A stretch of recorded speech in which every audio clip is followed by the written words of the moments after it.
terkait dengan peristiwa Isra dan Mi'raj yang ketiganya menjadi catatan krusial yang bahkan didokumentasikan oleh para ulama, dari ulama klasik sampai dengan yang kontemporer. Bahkan seorang mufassir besar kenamaan asal Mesir yang sangat populer dikenal dengan Syekh Muhammad Mutawalli Asy-Sya'rawi, bukan hanya dalam kitab sirah yang beliau hadirkan, As-Sirah An-Nabawiyah, tapi bahkan menuliskan satu kitab khusus untuk bisa menampilkan 3 poin penting ini terkait dengan peristiwa Isra dan Mi'raj.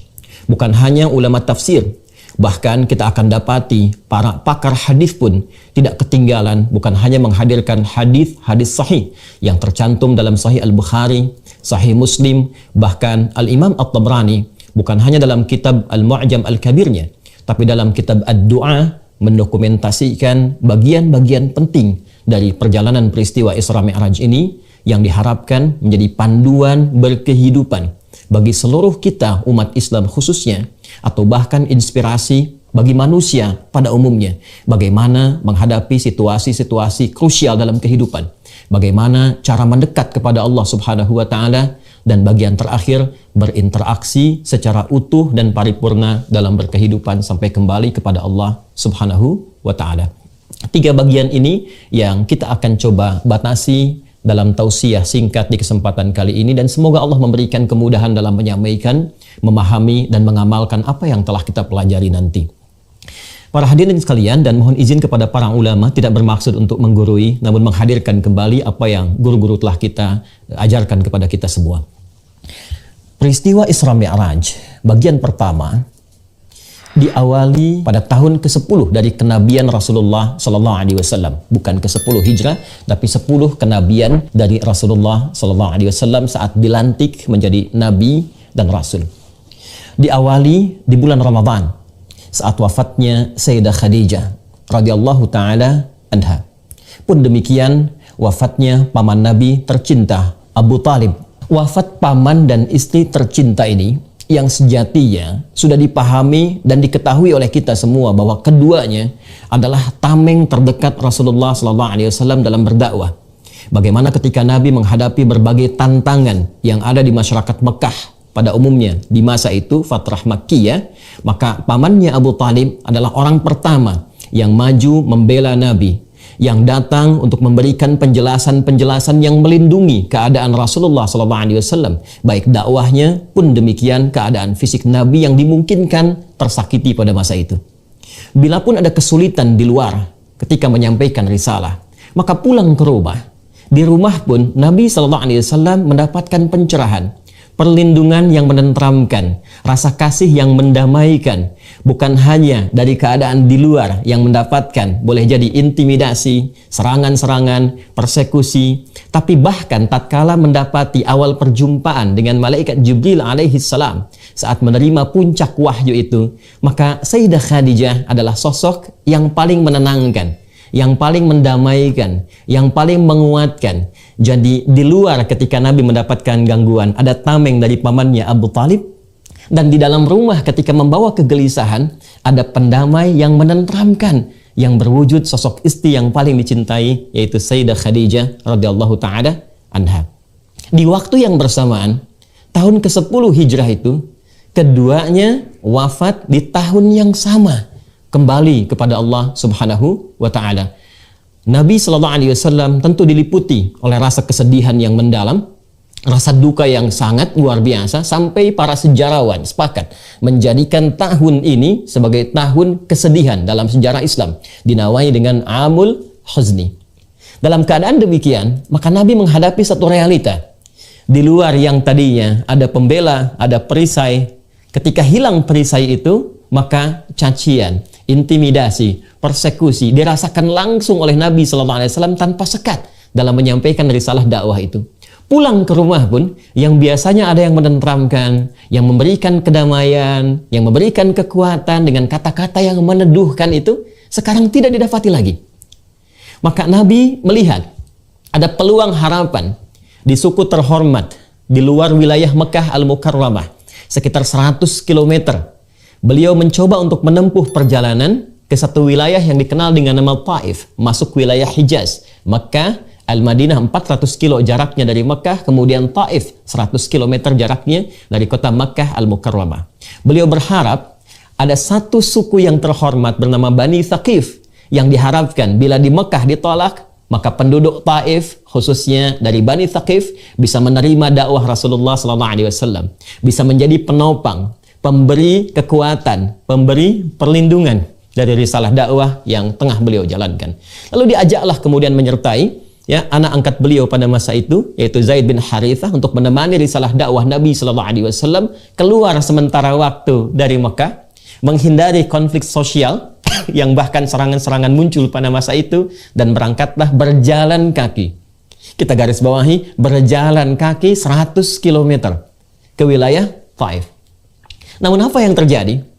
Ternyata Masya Allah, ketika sampai di Taif, harapan yang membumbung tinggi itu, yang diharapkan dakwah bisa disambut dengan ketenangan, kenyamanan, penerimaan yang baik, tapi ternyata asa yang dihadirkan tidak sesuai dengan kenyataan yang dihadapi, realita yang muncul. Ternyata alih-alih penduduk Taif, khususnya Bani Thaqif yang diharapkan datang menyambut dengan kehormatan, ternyata mereka merespon dengan tindakan-tindakan yang bukan hanya mengecewakan, tapi bahkan menyakiti. Bila di Mekah Nabi mendapatkan perlakuan dari caci maki, lemparan kata-kata yang kotor, maka di Taif bahkan lemparan kata itu bukan hanya berubah menjadi makian, tapi juga lemparan sesungguhnya berupa bebatuan. Betapa Nabi SAW mengalami situasi yang menyakitkan, bukan hanya kepada batin kalau kita tarik kepada situasi kita saat ini, tapi kaki beliau terluka. Zaid bin Harithah menjadi tameng sampai kepala bagian belakangnya pun kemudian terluka. Dan keduanya memutuskan untuk mundur sejenak, beristirahat di satu kebun kurma milik dua anak dari seorang bernama Rabi'ah. Dan disinilah kisah dan hikmah bermula, pengantar pada peristiwa pertama yang mengantarkan pada Isra dan Mi'raj. Ketika beliau sedang istirahat itu, maka malaikat Jibril diperintahkan oleh Allah Subhanahu wa Ta'ala untuk menyampaikan pesan kepada malaikat penjaga bukit di Taif itu. Mintakan kepada Muhammad sallallahu alaihi wasallam, Sayyiduna Rasulullah, mintakan apapun yang diminta, taati. Di sini titik pembelajaran yang penting untuk kita semua, Bapak dan Ibu sekalian. Seperti telah kita ketahui, ketika sampai malaikat penjaga bukit itu dan menyampaikan, ya Rasulullah Muhammad sallallahu alaihi wasallam, apa yang engkau perintahkan, aku taati. Sekiranya engkau perintahkan aku saat ini untuk mengangkat bukit di Taif ini dan menimpakan kepada penduduk yang telah menyakitimu, maka seketika aku akan lakukan. Maka mari kita lihat bagaimana jawaban Rasulullah SAW di bagian pertama pembahasan tentang Isra Mi'raj ini, yang jawaban inilah kemudian didokumentasikan secara lengkap oleh Al-Imam At-Tabrani dalam kitabnya Ad-Du'a, pun dikuatkan dalam kitab Mu'jamnya. Dan ini bagian terpenting yang mengantarkan pada peristiwa Isra dan Mi'raj. Apa jawaban Nabi? Nabi mengatakan, la, jangan lakukan. Fa innahum qaumun la ya'lamun. Boleh jadi mereka menghadirkan respon yang menyakiti itu, yang melukai itu, bukan karena diniatkan untuk sengaja melukai, bukan karena diniatkan untuk sengaja menyakiti, namun mereka melakukannya karena boleh jadi mereka belum tahu saja hakikat tentang sesuatu. Mereka belum tahu tentang manfaat agama ini. Maka aku berharap esok lusa ada keturunan-keturunan di Bani Thaqif, ada keturunan-keturunan di Taif ini yang kelak akan beriman pada risalah Muhammad sallallahu alaihi wasallam. Lantas seketika beliau berdoa dan perhatikan permohonannya kepada Allah Subhanahu wa Ta'ala. Ilahi, ilaika ashku dha'fa quwwati wa qillata hilati wahawani 'alan nas. Ya Allah, saat ini aku mengaduhkan kepadamu tentang kelemahanku dan kurangnya dayaku di hadapan manusia. Ya Arhamar Rahimin, duhai yang sempurna kasih dan sayangnya. Anta Rabbul Mustad'afin. Aku menyadari dan meyakini Engkau adalah perawat setiap orang-orang yang lemah, golongan-golongan yang terlemahkan. Anta Rabbi, dan Engkau pun Rabb yang merawatku, yang menyayangiku, yang mengasihiku. Ila man takiluni. Setelah perlakuan di Taif ini, kemana lagi engkau perkenankan aku untuk melangkah menyampaikan risalah dakwah? Ila ba'idin yatahajjamuni, apakah ke tempat yang masih jauh dan di tempat itu masih ada sekelompok orang yang akan menyakitiku? Am ila aduwin malaktahu amri, atau tempatnya masih dekat yang ketika aku sampai ke tempat itu masih ada orang-orang yang tidak suka kepadaku lantas akan menyakitiku lagi. Masya Allah. Malam takun bika alayya ghadabun fala uballi, sepanjang engkau tidak marah kepada aku tidak peduli. Engkau sampaikan aku ke tempat yang jauh dan berpotensi menyakiti aku, atau tempatnya masih dekat dan berpotensi aku disakiti kembali, berpotensi aku dimusuhi kembali, aku menerima ya Allah. Yang penting engkau tidak marah kepadaku. Walakinna rahmatan liya ausa, dan aku yakin sungguh kasihmu kepadaku lebih luas dibandingkan dengan perlakuan-perlakuan yang menyakitkan itu. Ilahi, ya Allah, aku bersandar kepadamu sepenuhnya. Aku bersandar kepadamu sepenuhnya. Malam tunzil ilayya ghadabak wa la yahilla alayya sakhatuk, sepanjang engkau tidak turunkan kemarahanmu kepadaku atau tidak hadir murkamu kepadaku ya Allah, maka aku bertawakal kepadamu. Ilaikal utbah hatta tarda la haula wala quwwata illa bik. Ya Allah, aku bertawakal sepenuhnya kepadamu mengharapkan ridhamu, dan sungguh segala daya, upaya dan kekuatan semua aku kembalikan kepadamu. Hadirin sekalian, jawaban inilah yang kelak kemudian menggentarkan arasy dan menghadirkan undangan spesial dari Allah Subhanahu wa Ta'ala untuk menunaikan peristiwa Isra dan Mi'raj yang kini kita peringati. Apa bagian pertama, hikmah yang bisa kita ambil dari fase yang telah diuraikan tadi? Para ulama kemudian memberikan jabaran-jabaran yang sangat penting dan pokok-pokok pedoman kita dalam berinteraksi berkehidupan. Para ulama kita mengajarkan dari peristiwa yang pertama ini, seakan Allah ingin memberikan 3 hal penting. Yang pertama, setiap pekerjaan baik, risalah-risalah kebaikan yang memperbaiki, islah, yang menghadirkan kemajuan, yang menghadirkan kemuliaan-kemuliaan, baik di tatanan masyarakat secara sosial, baik itu secara individu, di keluarga, atau lebih luas lagi, setiap itu semua pasti akan berhadapan dengan ujian-ujian yang tantangan-tantangan yang menguji kesungguhan kita dalam menghadirkan perbaikan itu. Jadi bagian pertama, peristiwa ini mengajarkan kepada kita mesti disadari, langkah apapun, kebijakan apapun, pemerintah Provinsi DKI Jakarta ingin menghadirkan kebijakan-kebijakan yang mensejahterakan untuk masyarakatnya. Wali Kota Jakarta Utara ingin memberikan kebijakan-kebijakan yang memakmurkan untuk wilayahnya. Para ulama ingin berdakwah menyampaikan risalah yang memberikan pencerahan kepada umat. Jangan dikira bahwa itu akan berjalan begitu saja mudah. Ya. Fitrah pengantar Isra Mi'raj memberikan kesan kepada kita, semua yang baik itu pasti akan berhadapan dengan ujian-ujian, tantangan-tantangan yang hikmahnya justru ingin menguji bagaimana kesungguhan kita dalam menghadirkan kebaikan itu. Bagaimana keseriusan kita dalam menghadirkan perbaikan yang menyejahterakan itu. Itu yang dimaksudkan Quran surah ketiga Ali Imran di ayat 142 itu. Am hasibtum an tadkhulul jannata walamma ya'lamillahu alladhina jahadu minkum wa ya'lamas sabirin. Apa dikira Anda akan mudah begitu saja mendapatkan kesuksesan dalam menampilkan program-program kebaikan dan puncaknya mendapatkan surga itu? Apakah mudah begitu saja? Sementara belum dilihat bagaimana kesungguhan, keseriusan kita untuk mewujudkan semua yang baik itu. Jadi ternyata fitrah yang baik akan berhadapan dengan ujian-ujian yang nampak terlihat buruk, tapi sesungguhnya menguji keseriusan dan kesungguhan kita bagaimana mewujudkan kebijakan-kebijakan yang baik itu berwujud karakter kinerja. Itu satu.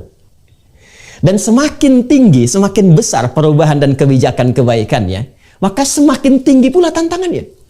Itu yang dimaksudkan di Quran surah kedua Al-Baqarah di ayat 214.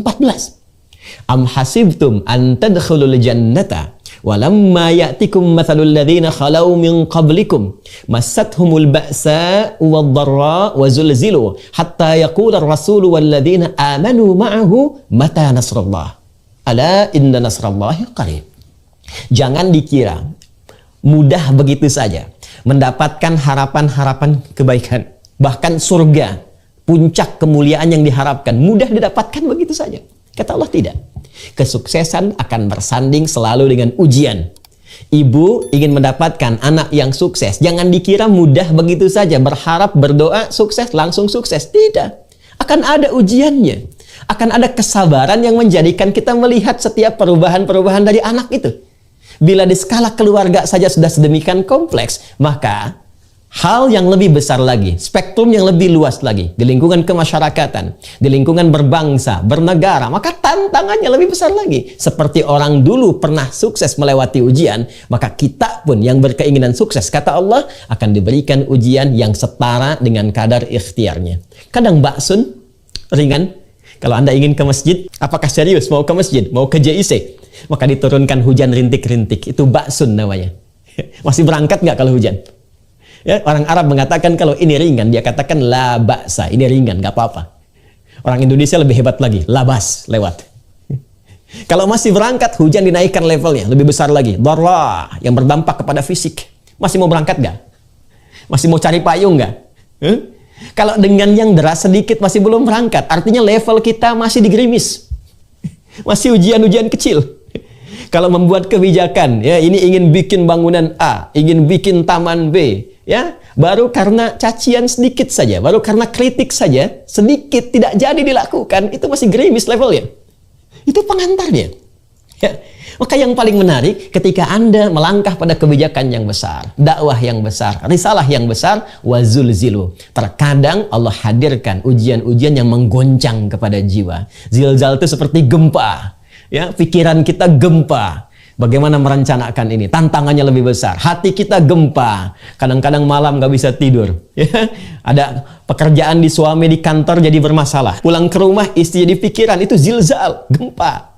Ya, wazulzilu. Ya normal, Rasul pun mengalami itu. Hatta yaqula Rasul walladzina amanu ma'ahu mata nasrullah. Rasul mengalami itu. Nabi mengalami itu. Karena fitrah kesuksesan yang besar akan menghadirkan fitrah ujian yang menguji kesungguhan kita untuk mewujudkan segala kebesaran yang diharapkan itu. Itu bagian yang pertama. Bagian yang kedua masih dalam segmen pertama, Pra, Isra, dan Mi'raj. Pelajaran ini mengantarkan kesan kepada kita bahwa bagaimana sikap Rasulullah SAW melihat secara proporsional dan elegan segala respon yang beliau terima dalam menyampaikan risalah kebaikan itu. Tadi kita katakan, tidak semua orang-orang yang berhadapan dengan kebijakan kita, baik di pemerintahan misalnya, atau bahkan dalam dakwah ketika menyampaikan, boleh jadi nggak semuanya sependapat. Dan di antara yang tidak sependapat itu, mungkin boleh jadi akan mencibir, boleh jadi akan mencela, boleh jadi akan mengkritik. Indahnya narasi pengantar Isra Mi'raj mengajarkan kepada kita, sikapi semua respon itu secara proporsional. Seperti Nabi mengajarkan. Tidak semua yang mengkritik kemudian harus balas dengan cacian. Tidak semua yang memberikan masukan-masukan walaupun tidak menyenangkan, lantas kemudian kita respon dengan tindakan yang kontraproduktif. Tidak. Ya, perhatikan bagaimana Nabi merespon. La, fa innahum qaumun la ya'lamun. Itu yang hilang sekarang di kita. Di spirit Isra Mi'raj mengantarkan kita untuk berpikir dengan jernih, membangun ukhuwah bukan terpecah belah, mencintai bukan menyakiti, merangkul bukan memukul. Ini satu fenomena yang kita hadapi sekarang ini. Bagaimana masyarakat terpolarisasi secara luas. Ya, saling mencela satu dengan yang lainnya. Padahal ayatnya kita hafal. Ya ayyuhalladzina amanu, Quran surah 49 itu. Di ayat yang ke-11. Hei orang-orang yang masih merasa punya iman. La yaskhar qaumin qaum. Jangan saling mencela. Berapa banyak sekarang celaan kita dapati dalam kehidupan. Di media sosial. Ya, dalam kehidupan kita secara langsung. La yaghtab ba'dukum ba'dha. Jangan bikin hoax. Sekarang kita dapati, jangankan masyarakat biasa. Para ulama dipertentangkan Kiai A dengan B, Ormas A dengan Ormas B, pihak A dengan B. Itu realita yang sekarang kita hadapi. Dan spirit Isra Mi'raj yang kita peringati saat ini seharusnya menjadi solusi untuk itu. Itu yang dimaksudkan Quran. Surah ke-41 Fussilat di ayat yang ke-34 itu. Wala tastawil hasanatu wala sayyi'ah. Idfa' billati hiya ahsan. Ya, nggak sama yang baik dengan yang buruk itu. Kalau ada keburukan kita dapati dari respon itu, maka hadirkan respon yang elegan. Jangan dibalas buruk dengan yang buruk lagi. Kalau mampu, balas dengan yang baik, kata Allah. Kalau yang satu mencela, dibalas dengan celaan, maka apa bedanya dengan celaan yang pertama? Ya, celaan itu hanya akan keluar dari lisan yang pulsanya pulsa celaan. Kalau memang sudah tercela, kenapa harus dicela lagi?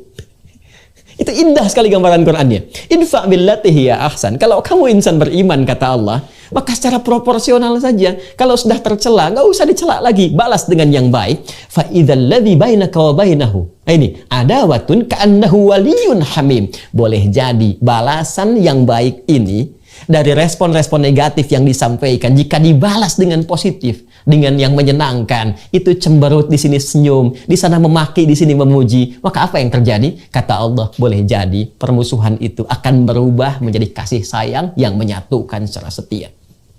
Perhatikan bagaimana Nabi Musa dan Harun diperintahkan oleh Allah untuk mendakwahi Fir'aun. Fir'aun itu kan makhluk paling zalim yang kezalimannya diabadikan oleh Al-Quran. Ngaku Tuhan. Ya, orang sekarang paling banter ngaku nabi. Di Jakarta pernah ada yang ngaku malaikat, ya. Dulu pernah pengen nurunkan malaikat Jibril di Monas, ya. Alhamdulillah tuh diamankan oleh polisi kita. Ya, polisi kita tuh luar biasa, jangankan teroris tuh yang ngaku malaikat ditangkap juga tuh. Kemudian diluruskan, ya, diberikan pembinaan dan seterusnya. Tapi orang sekarang paling banter kalau nggak ngaku nabi, ngakunya malaikat. Fir'aun ngaku Tuhan. Ana rabbukumul a'la. Hobi bunuh orang, Al-Baqarah 49. Yudzabbihuna abna'akum wa yastahyuna nisa'akum. Ya, kalau kita baca Al-Bidayah wan Nihayah, ya dari 16 jilid itu, di jilid yang kedua tentang kisah Nabi Musa, itu bagaimana Al-Imam Ibnu Katsir mengilustrasikan ibu-ibu, Bu, yang mau lahiran, itu didampingi dua algojo. Dipantau terus, lahir laki-laki baru keluar merah dari rahim ibundanya, baru keluar, kalau laki-laki eksekusi. Itu Firaun dan koleganya. Tapi sefir'aun-fir'aunnya, ketika Musa dan Harun diperintahkan oleh Allah Subhanahu wa taala alaihi wassalam untuk berdakwah kepada Fir'aun itu, apa perintah yang diberikan oleh Allah kepada keduanya? Quran surah ke-20 Taha ayat ke-43 sampai dengan 44. Idhaba ila fir'auna innahu tagha faqula lahu qawlan layyina la'allahu yatadhakkaru aw yakhsha. Musa dan Harun datangi Fir'aun itu dan dakwahi dengan penuh kelembutan. Allah tidak katakan berikan respon yang keras, tegur saja, tidak. Allah katakan dakwahi dengan kelembutan. Mungkin dengan sikap lembut itu boleh jadi dia sadar bahwa dia keliru dan menyimpang dari kekuasaannya, dari jabatannya. Ternyata Islam itu datang bukan untuk meruntuhkan jabatan, bukan untuk meruntuhkan kekuasaan, tapi mengarahkan, membimbing jabatan, kedudukan, dan kekuasaan pada keadaan yang terhormat dan melahirkan maslahat. Itu indahnya. Maka spirit pengantar Isra Mi'raj memberikan pesan kepada kita bahwa jika dalam kita menghadirkan perbaikan-perbaikan, entah itu tugas yang ulama, masyayikh, habaib, asatidz dalam mencerahkan umat, membimbing umat, atau juga tugas di umarah. Sekarang di wilayah Jakarta ada gubernurnya, wali kotanya, dan turunan-turunannya. Bila didapati respon-respon, gejolak-gejolak sosial, maka spirit Isra Mi'raj mengantarkan kepada kita, hadapi dengan proporsional. Lihat mereka, siapa mereka, maka berikan respon sesuai dengan kadarnya masing-masing. Ketiga, ini bagian terpenting. Allah Subhanahu wa taala ketika melihat Rasulullah sallallahu alaihi wasallam memberikan sandaran perlindungannya, harapan-harapan pembelaannya kepada paman dan istrinya tercinta itu, maka disinilah Allah ingin menjadikan semua perlindungan, harapan-harapan itu hanya terpusat kepada Allah saja dan menjauh dari harapan-harapan kepada manusia. Maka wafatlah di tahun yang sama. Kita bisa mengatakan wafat sesuai ajal. Tapi apa sebabnya? Karena musabbib dan musabbab itu tidak ditanya, tapi sebab dipelajari. Musabbib yang mewafatkan, musabbab yang diwafatkan tidak harus ditanya, tapi sebabnya itu yang dipelajari.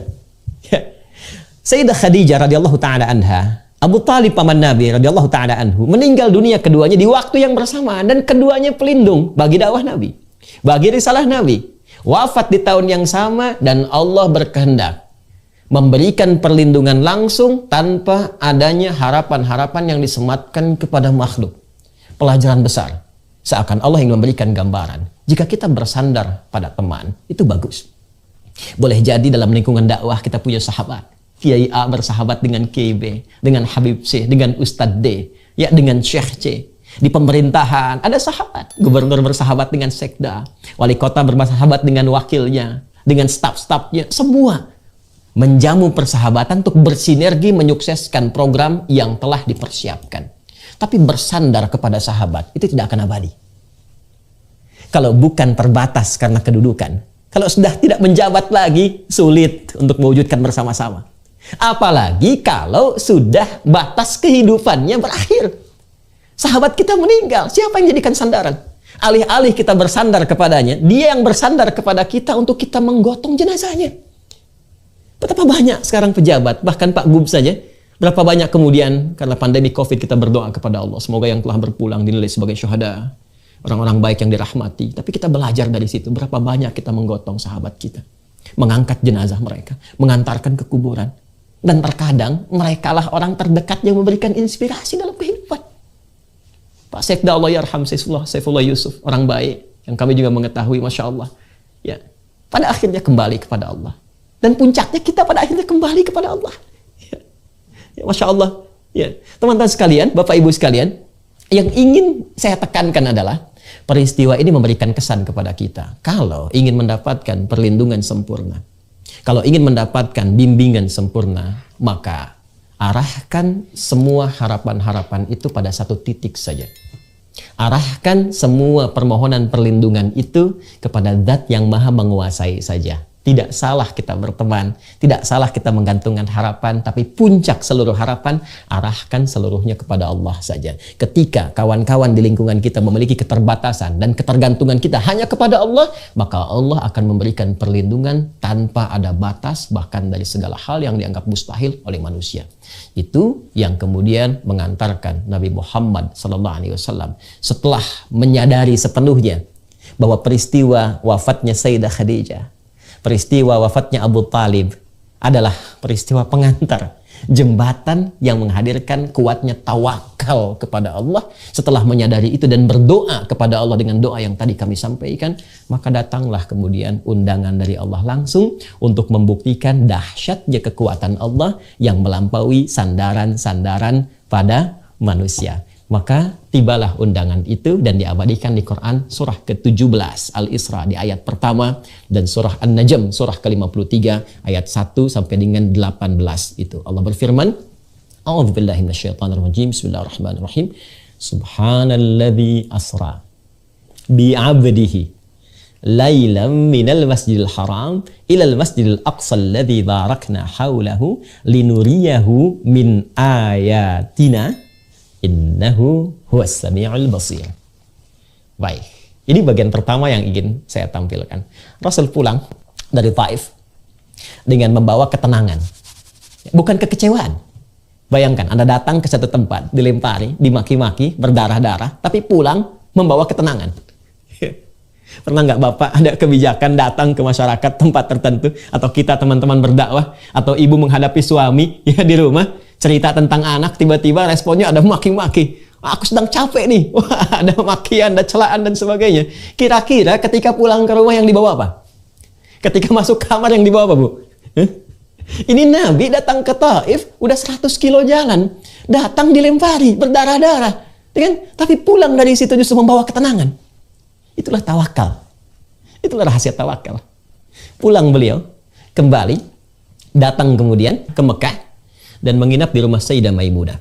Ya, Sayyidah Maimunah itu kalau lokasinya di samping gate Babu Salam. Jadi kalau kita masuk dari Zamzam itu, ya belok kanan Sofwa, terus ke kanan lagi masuk yang ada Istana Raja itu. Ya, nanti ada pos security. Ya, terus lewat ada pintu 26 gate Ismail, lewat terus ada 35 kipas angin tuh. Saya pernah hitung di sebelah kanan itu. Ya, lurus sampai nanti ada gate Nabi, Babun Nabi. Di Babun Nabi itu dekat yang ada jembatan di atasnya, ada tiang listrik. Nah, itu tiang listrik besar itu posisi rumahnya Abu Jahal dulunya. Ya, nanti mungkin satu waktu kalau ada kesempatan kita di sana saya tunjukkan dia spot-spotnya. Nah, itu di rumah Sayyidah Maimunah. Kemudian Ketika undangan itu tiba, maka beliau menunaikan sholat 2 rakaat warisan dari sebelum-sebelumnya. Ya, tata caranya tidak sama dengan yang seperti kita tunaikan saat ini, tapi itu petunjuk yang sampai dari nabi-nabi sebelumnya, mengarah ke Nabi Ibrahim alaihissalam. Dan di situ beliau selalu bangun, ya, di kesempatan malamnya. Nanti di Sunan Abu Daud nomor hadis 1367. Riwayat sahabat Ibnu Abbas radhiyallahu taala anhuma, bagaimana beliau menceritakan ketika nginap di rumah bibinya itu. Kebiasaan Nabi bangun malam, kemudian duduk sejenak, kemudian menghilangkan bekas kantuknya, membaca 11 ayat terakhir di surah Ali Imran, kemudian pergi ke tempat tertutup untuk berwudu syan dan mu'allaqah, lalu menunaikan salat malamnya. Di situ ketika muncul undangan Isra dan Mi'raj itu, beliau salat 2 rakaat di rumah Sayyidah Maimunah, bukan salat 5 waktu yang sekarang kita tunaikan. Ini pendahuluan. Maka berangkatlah, diisrakan dalam hadis riwayat Muslim juga di Al-Bukhari, ya, disiapkan burak, sejenis kendaraan, ya, satu hewan yang ditunggangi oleh beliau yang sekelabat mata menyampaikan langsung ke Masjid Al-Aqsa, lalu salat 2 rakaat dan lalu naik lantas ke langit sampai tiba ke Sidratul Muntaha seperti digambarkan di surah An-Najm itu. Saya persingkat dengan cepat. Yang paling menarik, pertama, ayat Isra Mi'raj ini, Quran surah ke-17 dengan namanya Al-Isra, itu dibuka dengan kalimat Subhan. Ya, para ulama kita insya Allah semua sudah mengetahui tentang makna kalimat Subhan ini. Di dalam bahasa Arab, apalagi diksi Al-Quran, jika disebutkan ada ayat dibuka dengan kata Subhan, Subhanallah, Subhanalladzi, dan turunan-turunannya, maka informasi yang digambarkan di ayat itu ingin disampaikan berisi peristiwa-peristiwa besar yang kadang tidak mampu ditangkap oleh akal. Ya, bukan tidak masuk akal, tapi akal nggak mampu nangkap. Ingat itu ya. Jadi semua yang melekat pada manusia itu sifatnya terbatas. Awas, hati-hati, hati-hati. Mata itu terbatas. Semakin jauh objeknya, semakin tak terlihat. Telinga itu terbatas, semakin frekuensinya itu turun di bawah 20 Hz atau di atas 20.000, kita nggak bisa dengar. Ya. Jadi kalau pendengaran terbatas, penglihatan terbatas, kenapa akal selalu tidak ingin terbatas? Jadi akal pun punya keterbatasan, nggak semua bisa ditangkap oleh logika. Bukan tidak logis, tapi akal belum mampu menangkapnya. Karena itu, ketika ada ayat dibuka dengan kata Subhan dan turunan-turunannya, maka ingin menggambarkan bahwa peristiwa yang dimaksudkan adalah peristiwa yang besar, yang boleh jadi belum tak mampu ditangkap oleh akal, yang dengan itu jangan sampai menghadirkan penilaian-penilaian negatif yang bertentangan dengan sifat-sifat dan keagungan Allah Subhanahu wa Ta'ala. Ya. Ini yang menjadikan ketika ayatnya turun sekaligus membantah cemoohan-cemoohan yang diprovokasi oleh Abu Jahal pada masa itu. Ya. Nggak mungkin bisa terjadi nih. Ya memang nggak masuk akal karena akalnya belum sampai. Masa dalam semalam bisa datang ke Isra, bisa datang ke Masjidil Aqsa, naik ke langit, sepertiga malam aja balik lagi. Sementara mereka menempuh perjalanan ke Palestina, wilayah Masjidil Aqsa itu bisa berbulan-bulan. Muhammad sallallahu alaihi wasallam, Sayyidina al-Mustafa, sepertiga malam ke Masjidil Aqsa, naik ke atas, turun lagi. Ya, maka mereka mulai mencemooh, ada yang ragu, ada yang meninggalkan. Ada yang berkata, gimana Tuhannya Muhammad ini? Mustahil ini. Ini nggak benar ini. Maka Allah turunkan jawaban. Hei, Subhan. Aku tidak seperti yang kalian tuduhkan. Nggak seperti yang kalian sifatkan. Ya. Allah kalau berkehendak, sangat berkuasa. Apapun bisa terjadi. Ini sekaligus memberikan penguatan kepada Rasulullah. Ya. Perhatikan, apa yang bisa dikerjakan oleh pamanmu Abu Talib? Apa yang pernah bisa dilakukan oleh istrimu Sayyidah Khadijah? Mereka punya keterbatasan. Allah kalau berkehendak, jangankan melindungimu, memperjalankan engkau ke tempat terjauh pun, hanya sekali pandangan, engkau bisa sampai. Jangankan ke Palestina, Masjid Al-Aqsa, yang dicita-citakan oleh semua para nabi untuk hadir di dalamnya. Ke langit pun, hanya satu kelebat bisa sampai. Itu gambaran pertama penguatan dari Allah. Orang yang mampu bertawakal dengan kuat kepada Allah Subhanahu wa Ta'ala, maka dengan itu linuriyahu min ayatina, kami tunjukkan, kata Allah, kebesaran kami, kehebatan kami. Ya, jadi pesan kedua yang ingin sampai kepada kita dari segmen yang kedua ini, jika kita mampu bertawakal kuat kepada Allah Subhanahu wa Ta'ala, menghadirkan rasa yang kuat untuk terpatri kepada kuasa Allah Subhanahu wa Ta'ala, menyadari bahwa Allah pelindung kita, pemberi rezeki kita, pemberi ketenangan, yang merawat kita, menyembuhkan, memaafkan. Maka dengan segala kuasanya Allah akan tunjukkan, aku lebih berkuasa dibandingkan dengan segala kesulitan yang tengah engkau hadapi. Engkau minta pada siapa? Maka ini puncak janji, puncak pertolongan Allah Subhanahu wa taala, dan itu hanya dibuka, bisa datang dengan puncak ketawakalan. Jadi peristiwa Isra Mi'raj ketika berlangsung, pertama itu berisi tentang penguatan akidah. Perkaranya perkara iman, bukan perkara akal. Jadi kalau ditangkap pakai akal, tidak akan sampai.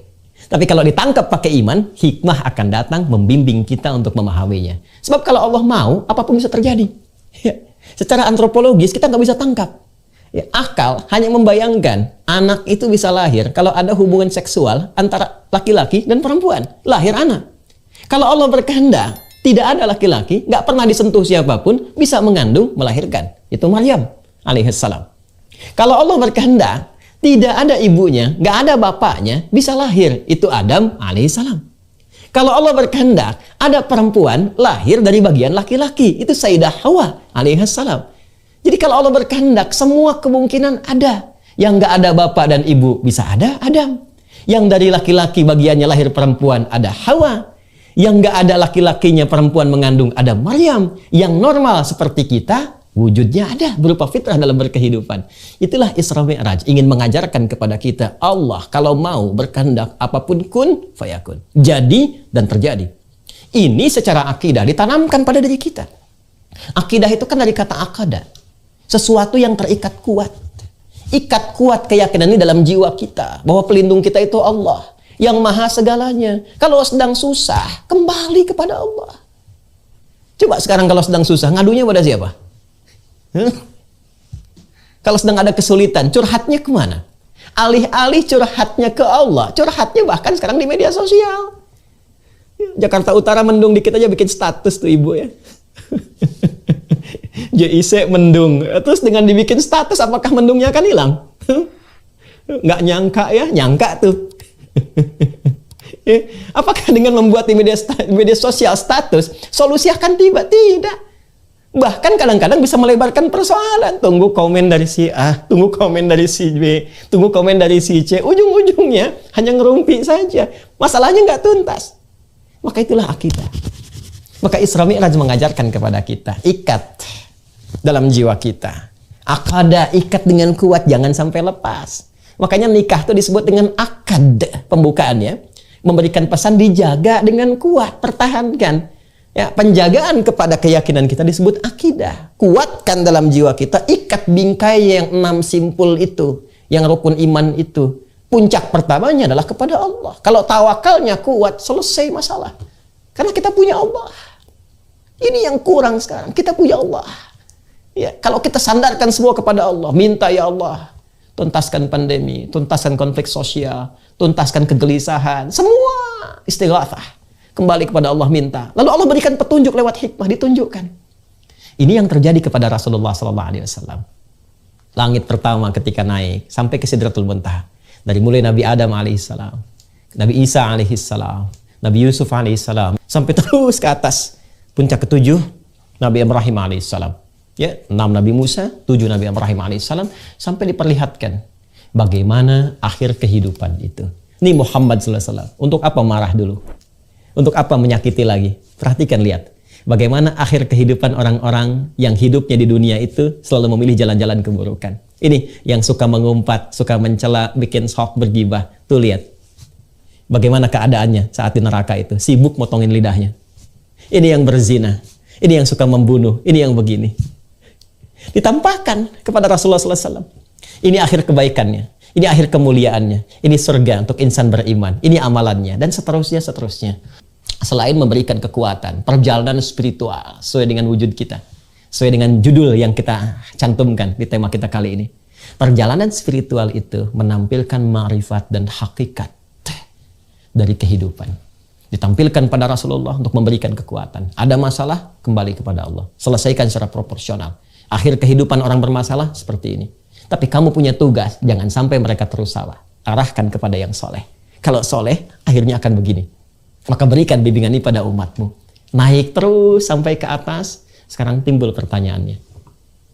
Kalau jalan mendapatkan rahmat Allah, perlindungannya, akhir yang baik dari soleh dengan surga itu jalannya tawakal, maka bagaimana cara bertawakal itu? Seperti apa jalannya? Maka itulah yang menjadikan Rasulullah SAW sampai ke tingkat yang tertingginya. Inda sidratil muntaha, indaha jannatul ma'wa. Idh yaghsha sidrata ma yaghsha, ma zaghal basar wa ma tagha, laqad ra'a min ayati rabbihil kubra. Masya Allah. Surah An-Najm. Naik ke atas, berjumpa langsung dengan Allah Subhanahu wa taala dan disampaikan at-tahiyyatu lillah. Atau riwayat lain at-tahiyyatu salawatu thayyibatu lillah. Ya? At-tahiyyatu lillah wassalawatu watthayyibah. Dijawab oleh Allah, assalamu alayka ayyuhan nabi wa rahmatullahi wa barakatuh. Apa jawab Nabi? Nabi tidak ingin sendiri mendapatkan anugerah Allah. Karena sifat beliau dilukiskan di surah At-Taubah itu di penghujungnya. Laqad ja'akum rasulun min anfusikum azizun 'alaihi ma 'anittum harisun 'alaikum bil mu'minina raufur rahim. Telah tiba di kalangan kalian seorang rasul dari kalangan kalian. Begitu merasakan keadaan kalian, susah, merasakan susah bersama kalian. Duka ikut berduka, senang ikut senang. Ya, peduli kepada kalian. Kalau perlu beban kalian pun ditampung oleh beliau. Bil mu'minina raufur rahim. Apalagi pada insan beriman, perhatiannya begitu dahsyat. Ketika Allah mengatakan assalamu alayka ayyuhan nabi, Nabi tidak ingin sendiri. Nabi memohon kepada Allah, assalamu alayna wa ala ibadillahi salihin. Masya Allah. Seluruh penghormatan hanya untuk Allah. Pujian-pujian, kemuliaan-pujian, kebaikan-kebaikan. Allah menjawab, assalamu alayka ayyuhan nabi. Semua keselamatan, ketentraman, kedamaian, kebaikan aku berikan untukmu wahai Nabi. Perhatikan, Isra-nya pakai kalimat abdun subhanalladzi asra bi'abdihi, ketika disambut di atas dijawab dengan kalimat Nabi. Assalamu alayka ayyuhan nabi. Ada perbedaan. Nah, nanti kita lihat ya, nanti kita lihat. Assalamu alayka ayyuhan nabi. Semua nabi punya fitrah salam. Buka Quran surah ke-19 Maryam misalnya. Dari ayat 31 sampai 33. Itu untuk Nabi Isa alaihissalam. Ayat 15-nya untuk Nabi Yahya alaihissalam. Wassalamun alaihi yawma wulida wa yawma yamutu wa yawma yub'atsu hayya. Disampaikan dalam bentuk berita di bumi. Nabi Muhammad langsung di langit. Perhatikan betapa sempurna dan istimewanya Nabi Muhammad SAW. Nabi yang lain ucapan salamnya saat bertugas di bumi. Assalamu alayya yawma wulidtu, kata Nabi Isa alaihissalam. Wassalamun alaihi yawma wulida wa yawma yamutu wa yawma yub'atsu hayya, kepada Nabi Yahya dari Allah Subhanahu wa taala. Nabi Muhammad langsung di langit, diundang ke langit, assalamu alayka ayyuhan nabi. Masya Allah. Dan pakai alif lam, alif lamnya istighraq dan langsung ma'rifah juga. Ma'rifah spesial untuk Nabi, istighraq, semua jenis salam melekat pada Rasulullah SAW. Nabi Musa dulu waktu menghadap kepada Fir'aun untuk berdakwah itu dengan kelembutan, berdoa dulu kepada Allah. Rabbi shrahli sadri wa yassirli amri wahlul 'uqdatam min lisani yafqahu qawli. Berdoa Rabbi shrahli baru dikabulkan. Wa yassirli amri baru dikabulkan. Nabi Muhammad gak minta turun ayat. Alam nashrah laka sadrak. Nabi Musa Rabbi shrahli sadri dikabulkan. Nabi Muhammad gak minta alam nashrah laka sadrak. Nabi Musa minta wa yassirli amri, dikabulkan. Nabi Muhammad nggak minta wa nuyassiruka lil yusra. Itulah Sayyidul Anbiya wal Mursalin, Sayyidina Muhammad sallallahu alaihi wasallam. Tapi jiwa yang tinggi, yang bijak, rasa yang dalam kepada umatnya, cinta yang tidak terbatas itu, mengatakan respon yang sangat luar biasa. Kata beliau apa? Assalamu alayna, ya Allah, jangan hanya untukku. Buat hamba-hambamu juga yang ada di sini, kalangan malaikat. Ya, para nabi yang telah terlewati itu. Wa ala ibadillahi salihin, dan berikan pula ya Allah kepada hamba-hambamu yang saleh.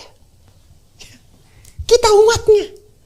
Ya, ibadillahi salihin, kita umatnya yang mau ikut tuntunan beliau, yang mau ikut pedoman berkehidupan dari beliau. Disertakan itu, dimohonkan kepada Allah. Hasilnya apa? Hasil dari itu semua Allah berikan jalan untuk mendapatkan perlindungannya, mendapatkan karunia-Nya, limpahan rahmatnya, seperti yang pernah diberikan kepada Rasulullah dan dijanjikan kepadanya. Walaupun kualitasnya mungkin tidak sama. Itu yang menjadikan ayat Isra hadir dengan diksi abdun. Subhanalladzi asra bi'abdihi. Secara hakikat itu untuk Rasulullah. Ya, ada yang berpendapat mufassir mengatakan abdun di sini adalah jasad dengan rohnya. Ya, dinaikkan. Tapi ada tafsir yang mengatakan secara metafor itu sifat penghambaannya. Artinya apa? Jika ada semua makhluk-makhluk ini, hamba-hamba Allah, bersifat menghamba sepenuhnya kepada Allah. Jadi kalau kita menghamba sepenuhnya, bukan hanya Nabi, bukan hanya Rasul, kita pun kalau kita mau menghamba kepada Allah, bertawakal kepada Allah, sujud kepada Allah, maka akan mendapatkan perlindungan yang serupa yang Allah berikan kepada Nabi Muhammad SAW, walaupun dengan kualitas yang tidak sama dan situasi yang berbeda. Jadi kesan yang indah. Jadi kalau kita mau menghamba, istri yang menghamba, suami yang menghamba, saat sulit, Allah akan tolong kesulitan di keluarga. Pegawai yang menghamba, pejabat yang menghamba, ulama yang menghamba, ditolong oleh Allah. Ya. Nah, sekarang jalan untuk menghamba itu seperti apa? Abdun itu kan dari kata abada ya'budu, ya kan? Abdun jamaknya disebut dengan ibad, ya. Bagaimana cara menghambanya? Maka cara menghamba ini tiada lain adalah dengan cara meningkatkan tawakal yang didasari dengan sinyal iman. Di tawakal itu asalnya dari iman. Imannya naik, dengan iman naik, tawakal itu akan hadir dan kuat dengan sendirinya. Itu rumus di Quran surah ke-8 Al-Anfal di ayat yang kedua. Innamal mu'minuna alladzina idza dzukirallahu wajilat qulubuhum wa idza tuliyat 'alaihim ayatuhu zadathum imana wa 'ala rabbihim yatawakkalun. Perhatikan ujungnya. Sungguh insan beriman yang sejati itu cirinya jika disebutkan nama Allah ada getaran dalam hatinya. Yuk dicek ya. 5 kali dalam sehari itu disebutkan nama Allah. Setiap pergantian waktu dalam sehari. Subuh, zuhur, asar, maghrib, isya. Dari subuh sampai malam. Dicek. Diperdengarkan. Allahu Akbar, Allahu Akbar. Ada nggak respon di hati kita? Kalau masih ada, itu tanda iman. Tapi apakah iman itu kuat atau tidak? Ya, tergantung kepada sifat tawakalnya. Bagaimana supaya kuat? Latih. Wa idza tuliyat 'alaihim ayatuhu. Jika dibacakan, ditampakkan, dilihatkan pada mereka ayat-ayat Allah.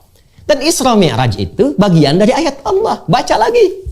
Kembali ke surah Al-Isra ayat kedua. Linuriyahu min ayatina. Jadi peristiwa Isra Mi'raj ini bukan hanya diperingati. Seharusnya momentum meningkatkan iman kita.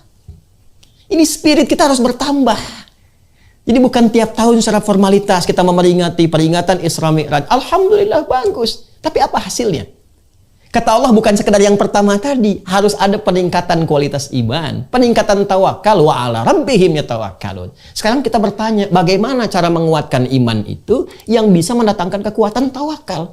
Itulah bagian segmen ketiga dari pembahasan di pertemuan kita kali ini yang menghadirkan oleh-oleh dari peristiwa Isra dan Mi'raj berupa ibadah sholat. Berupa ibadah sholat.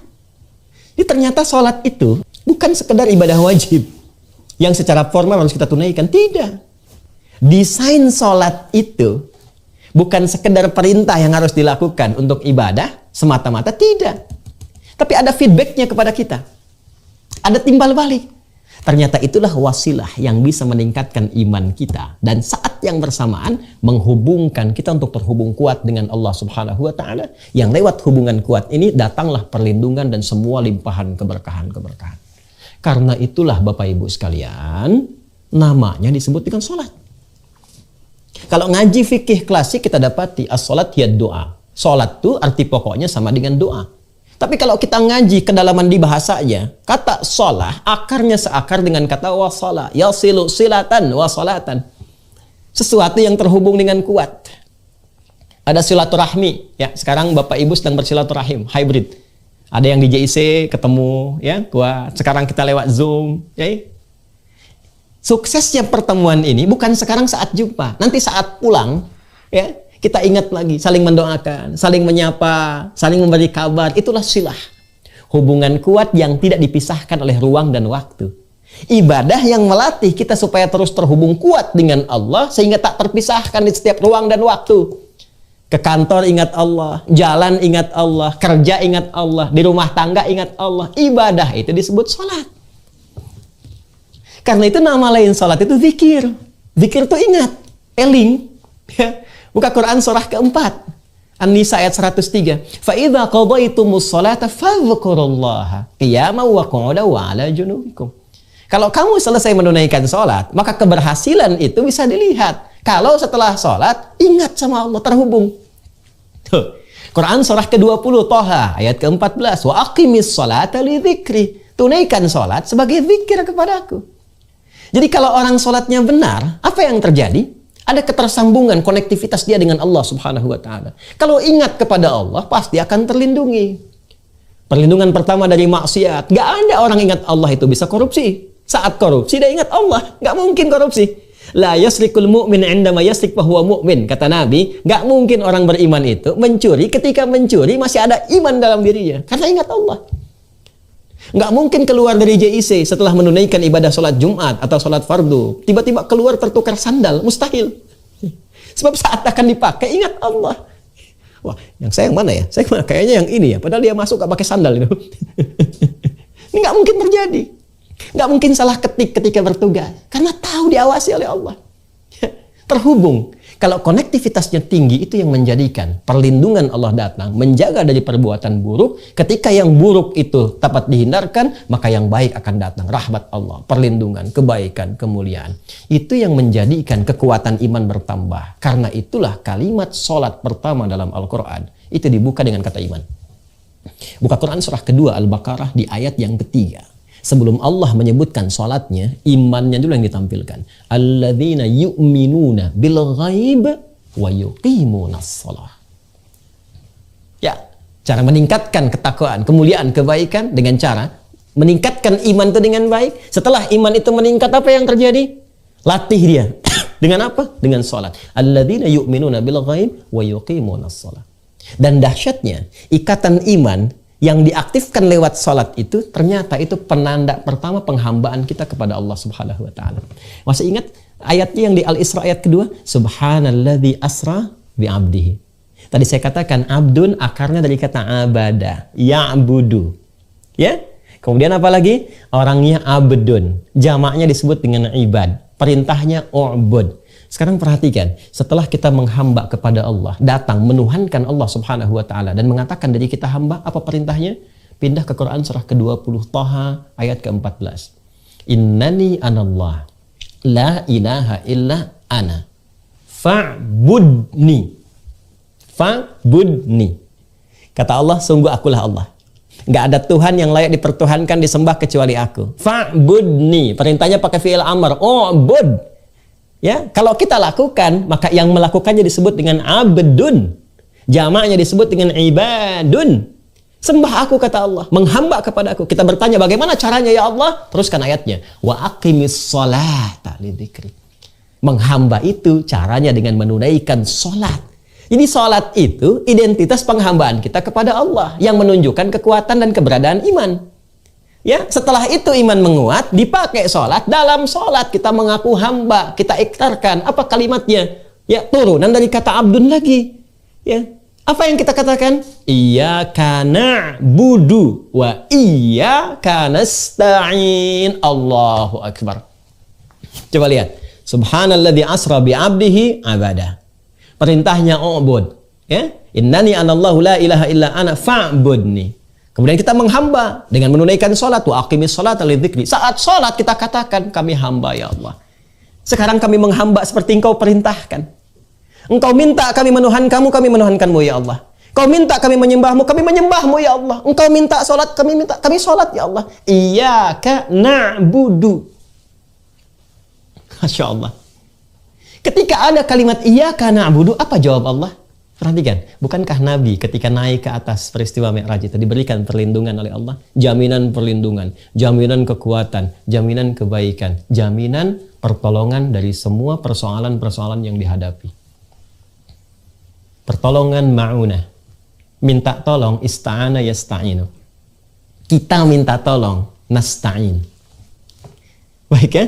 Penghamba, persamaannya diberikan pertolongan. Sekarang kita meminta kepada Allah, ya Allah, Engkau katakan syarat menghamba itu, ya, kami mesti tulus, dan dengan menghamba itu hasilnya kami mendapatkan perlindungan dari pertolonganmu. Sekarang kami minta, langsung diajarkan oleh Allah kalimatnya. Iyyaka na'budu wa iyyaka nasta'in. Iyyaka na'budu wa iyyaka nasta'in. Makanya tadi saya katakan, seperti Nabi mendapatkan pertolongan dari Allah, kita pun kalau menghamba akan ditolong. Walaupun kadarnya berbeda, sesuai dengan ketakwaan dan kesungguhan kita menunaikan penghambaan pada Allah. Iyyaka na'budu wa iyyaka nasta'in. Ya. Karena itulah perintah sholat dibuka dalam Al-Quran itu disandingkan dengan permintaan tolong. Buka Quran surah kedua Al-Baqarah di ayat ke-45. Wasta'inu bis-sabri was-salah. Kalau engkau punya persoalan dalam kehidupan, kata Allah, terima dulu. Karena masalah itu datang bukan ingin membuat engkau bermasalah. Tapi tadi, spirit pertama Isra Mi'raj. Untuk menguji kesungguhan engkau. Apakah benar engkau ingin meningkatkan kualitas hidup? Apakah benar engkau ingin menampilkan kebaikan-kebaikan? Terima lu dengan sabar. Karena bukan hanya engkau yang punya masalah. Orang dulu pun punya persoalan. Setelah engkau terima, datanglah kepada Allah. Minta lewat sholat. Wasta'inu bis-sabri was-salat. Kalau masih belum yakin, dikhitab iman kita. Dipertanyakan keimanan kita.